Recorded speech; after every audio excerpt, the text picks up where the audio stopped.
En ce dimanche 5 septembre, le site du Moulin à Élise, au Poiré-sur-Vie, accueillait la fête du moulin et du blé noir. Ça n'était pas comme dans la chanson, les meuniers ne dormaient pas et tout l'après-midi les animations se sont succédées. Battage du blé noir à l'ancienne, pain cuit dans un four au bois, dégustation de galettes de blé noir, démonstration de vieux métiers et animation musicale avec danse et musique vendéenne. Un rendez-vous sympathique et convivial qui a attiré beaucoup de monde. On a essayé à partir du moulin, des métiers du moulin, c'est-à-dire tout ce qui est farine, de faire du pain. Donc vous avez du pain, de la vente de pain. Vous avez également du beurre, c'est-à-dire une vache qui est à traire, avec du beurre qui se fait. Vous avez des vieux outils. Vous avez, il est fait aussi des fouets, je crois aussi. Et puis il y a un tas de vieux métiers qui directement ou indirectement se rapprochent des métiers du moulin, voilà, de la farine. Voilà, alors avec plein de choses à découvrir, et puis une fête familiale. Une fête très familiale, parce qu'on souhaite une fête très simple, mais où les gens se sentent très à l'aise, où ils se sentent bien, quoi, si vous voulez, où les gens s'assoient. Vous voyez, on a mis un tas de bancs pour que les gens soient à l'aise, et il faut que les gens ici soient vraiment en famille, voilà.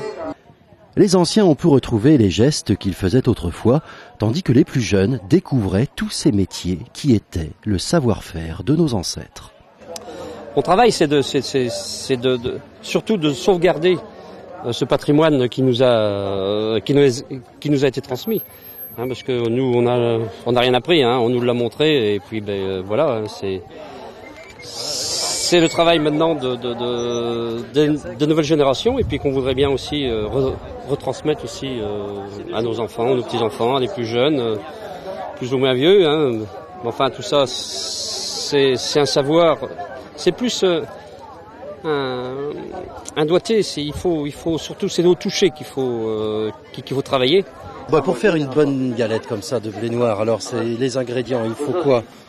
Il faut de la farine de blé noir, un petit peu de froment, de farine de froment, des œufs, du lait, de l'eau, un petit peu d'huile, du sel. Voilà, et le tour de main surtout. Et le tour de main et le savoir-faire, oui.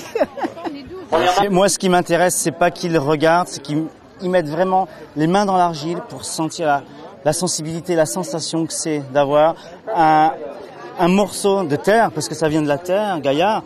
Et le fait qu'on puisse l'emmener, c'est comme un chemin entre moi et la terre. Et je l'emmène. Et c'est ça qui me fait plaisir, moi. Alors il faut tout un savoir-faire, évidemment, c'est compliqué, non ? C'est technique, la poterie c'est technique, mais c'est comme le repassage. Moi, j'aime pas le repassage. J'ai trouvé ça vraiment barbant. Mais bon, c'est pas plus difficile de faire un pot que de faire repasser votre chemise. Ce rendez-vous gratuit et ouvert à tous, la fête du moulin et du blé noir connaîtra une nouvelle édition l'an prochain, toujours sur le site du Moulin à Élise, au Poiré-sur-Vie.